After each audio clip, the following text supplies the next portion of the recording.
First ನಮ್ಮಲ್ಲಿರೋರು ಕನ್ನಡಾಭಿಮಾನ ಬೆಳೆಸ್ಕೊಳ್ಳಿ ಅಂತ ಹೇಳ್ತಾರೆ. ಅವ್ರಗಳಿಗೆ actually Tamil ಆಗ್ಲಿ ತೆಲುಗು ಆಗ್ಲಿ ಅವ್ರಿಗಿರೋಷ್ಟು ಭಾಷಾಭಿಮಾನ ನಮ್ಮಲ್ಲಿ ಒಬ್ಬರಿಗೆ ಇಷ್ಟಿಲ್ಲ.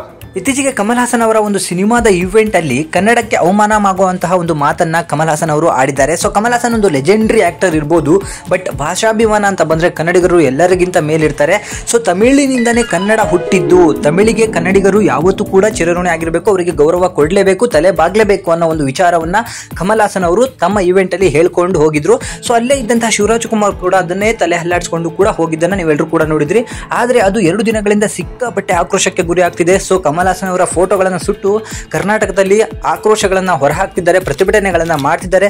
ಕಮಲ್ ಹಾಸನ್ ಅವರು ಕ್ಷಮೆಯನ್ನ ಕೇಳಲೇಬೇಕು ಅಂತಾನು ಕೂಡ ಹಲವಾರು ಜನ ಕುತ್ಕೊಂಡಿರೋದನ್ನ ನೀವು ನೋಡಿದ್ದೀರಾ.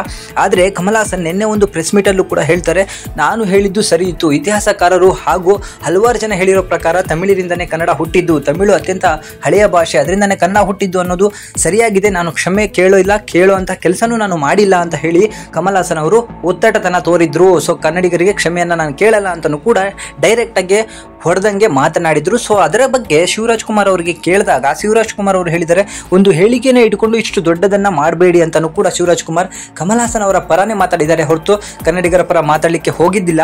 ಸೊ ಇದರಿಂದಾಗಿ ಇತ್ತೀಚೆಗೆ ದರ್ಶನ್ ಅವರ ಒಂದು ಆಡಿಯೋನು ಕೂಡ ಈಗ ಸಿಕ್ಕಾಪಟ್ಟೆ ವೈರಲ್ ಆಗ್ತಾ ಇದೆ. ಅದೇನಂತ ಹೇಳಿದ್ರೆ, ಈ ಹಿಂದೆ ಅಂದ್ರೆ 4-5 ವರ್ಷಗಳ ಹಿಂದೆ ದರ್ಶನ್ ಅವರು ಒಂದು ಮಾತನ್ನ ಹೇಳಿದ್ರು, ಬೇರೆ ನಟರಿಗೆ ಅವರ ಭಾಷೆ ಮೇಲಿರುವಂತಹ ಅಭಿಮಾನ ನಮ್ಮ ನಟರಿಗೆ ಒಂದು ಚೂರುನೂ ಇಲ್ಲ, ಮೊದಲು ಅದರ ಬಗ್ಗೆ ನೀವು ಮಾತಾಡಬೇಕು. ಬೇರೆ ನಟರು ತಮ್ಮ ಭಾಷೆಗೆ ಎಷ್ಟು ಮರ್ಯಾದೆ ಕೊಡ್ತಾರೆ ಅಂದ್ರೆ ಇನ್ನೊಂದು ಭಾಷೆಗೂ ಕೂಡ ಅವರು ಲೆಕ್ಕಕ್ಕೆ ಹಾಕೋದಿಲ್ಲ, ಅಷ್ಟು ಮರ್ಯಾದೆನ ಕೊಡ್ತಾರೆ. ಆದ್ರೆ ನಮ್ಮ ನಟರು ಎಷ್ಟು ಜನ ಅದನ್ನ ಮಾಡ್ತಾರೆ, ನಮ್ಮವರು ನಮ್ಮ ಭಾಷೆಯನ್ನೇ ಮಾತಾಡ್ಲಿಕ್ಕೆ ಹಿಂಜರಿತಾರೆ, ಮತ್ತು ಇನ್ನೊಬ್ರು ಅವರ ಭಾಷೆನ ಹೊಗಳ್ತಿರ್ಬೇಕಾದ್ರೆ ಅದನ್ನೇ ಇವರು ಮೇಲಿಡ್ಕೊಂಡು ಮಾತಾಡ್ಲಿಕ್ಕೆ ಹೋಗ್ತಾರೆ ಅಂತ ಹೇಳಿ ಅವಾಗ ಹೇಳಿದ ಮಾತು ಇವತ್ತು ಶಿವರಾಜ್ ಕುಮಾರ್ಗೆ ಅನ್ವಯಿಸ್ತಾ ಇದೆ.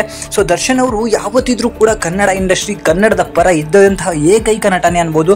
ಬೇರೆ ಭಾಷೆಗಳಲ್ಲಿ ಅವಕಾಶಗಳು ಹುಡುಕಿಕೊಂಡು ಬಂದರೂ ಕೂಡ ಅವುಗಳನ್ನ ಸ್ವೀಕರಿಸದೆ ಕೇವಲ ನಾನು ಕನ್ನಡ ಸಿನಿಮಾವನ್ನೇ ಮಾಡೋದು, ಪ್ಯಾನ್ ಇಂಡಿಯಾ ಅಂದ್ರೆ ಏನು ಅಂತ ನನಗೆ ಖಂಡಿತ ಗೊತ್ತಿಲ್ಲ ಅಂತ ಹೇಳಿ ಇದುವರೆಗೂ ಕೂಡ ಕನ್ನಡದಲ್ಲೇ ಕೆಲಸಗಳನ್ನ ಮಾಡ್ತಿರೋದು, ಕನ್ನಡಿಗರಿಗೆ ಮೊದಲ ಅವಕಾಶಗಳನ್ನ ಕೊಡ್ತಿರುವಂತಹ ನಟ ಅಂತ ಹೇಳಿದ್ರೆ ಅದು ದರ್ಶನ್ ಅವರು. ಸೊ ದರ್ಶನ್ ಅವರು ಅವತ್ತು ಹೇಳಿದಂತಹ ಒಂದು ಮಾತು ಇವತ್ತು ಶಿವಣ್ಣ ಅವರಿಗೆ ಡೈರೆಕ್ಟ್ ಆಗಿ ತಟ್ತಾ ಇದೆ. ಕನ್ನಡದ ಮೇಲೆ ಭಾಷಾಭಿಮಾನ ಇದ್ರೂ ಕೂಡ ಅವರು ಯಾವುದೇ ನಟ ಆಗಿರ್ಬೋದು, ಸೊ ನಟ ಆದ್ರೆ ಹೌದು ಅವ್ರ ಭಾಷೆಗಾಯ್ತು, ಅವರ ಮನೆಗಾಯ್ತು.